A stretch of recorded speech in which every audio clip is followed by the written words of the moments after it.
Shoe ಎಷ್ಟು highest rupees ನಿಮ್ಮ ಹತ್ರ ಇರೋದು?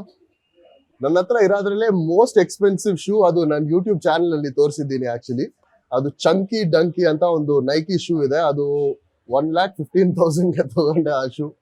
ಒಂದು ಶೂ ಬೆಲೆ 1,15,000. ಅದು ತುಂಬಾ ಒಂದು ಲಿಮಿಟೆಡ್ ಎಡಿಷನ್ ಶೂ. ಇವಾಗ ಅದನ್ನ ಕೂಡ ತುಂಬಾ ಪ್ರೈಸ್ ಜಾಸ್ತಿ ಆಗಿದೆ ಆ ಶೂಗೆ, ಇನ್ನ ರೇರ್ ಆಗಿದೆ. ಓಕೆ, ಬಟ್ಟೆ ಜರ್ಕಿನ್ ಬಟ್ಟೆ ಅಂತ ಬರುವಾಗ ಒಂದು ಜಾಕೆಟ್ ಇದೆ ನನ್ನ ಹತ್ರ. ಅದು ಒಂದು ಕಸ್ಟಮ್ ಮೇಡ್ ಜಾಕೆಟ್, ಅದು ಹ್ಯಾಂಡ್ ಪೇಂಟೆಡ್ ಜಾಕೆಟ್ ಒಂದು ಇದೆ. ಸೊ ಅದು ಅರೌಂಡ್ 12,000 ರುಪೀಸ್ ಕಾಸ್ಟ್ ಆಯ್ತು. ಓಕೆ, ನನ್ಗೆ ತುಂಬಾ ದಿನದ ಆಸೆ ಒಂದು ಸೂಪರ್ ಬೈಕ್ ತಗೋಬೇಕು ಅಂತ. ಸೊ ರೀಸೆಂಟ್ಲಿ ಒಂದು ಯಮಹಾ R1 ಅಂತ ಒಂದು ಸೂಪರ್ ಬೈಕ್ ಇದೆ, 1000cc ಸೂಪರ್ ಬೈಕ್. ಅದು ನಾನು ತಗೊಂಡಿದ್ದೀನಿ. ಅದ್ರ ಬೆಲೆ ಎಷ್ಟು? ಅದ್ ಬೆಲೆ ಬಂದು ಸೊ ಅದ್ರದ್ದು ಬೆಲೆ ಆಕ್ಚುಲಿ ಹೊಸದು ತಗೊಂಡ್ರೆ ಅದು ಆಕ್ಚುಲಿ 22 lakhs. ನಾನು ಸೆಕೆಂಡ್ ಹ್ಯಾಂಡ್ ಅಲ್ಲಿ ತಗೊಂಡೆ, ಯೂಸ್ ತಗೊಂಡಿದ್ದೀನಿ. ಸೊ ನಾ ಅರೌಂಡ್ 12 lakhs ಪೇ ಮಾಡಿದೆ. ಓಕೆ,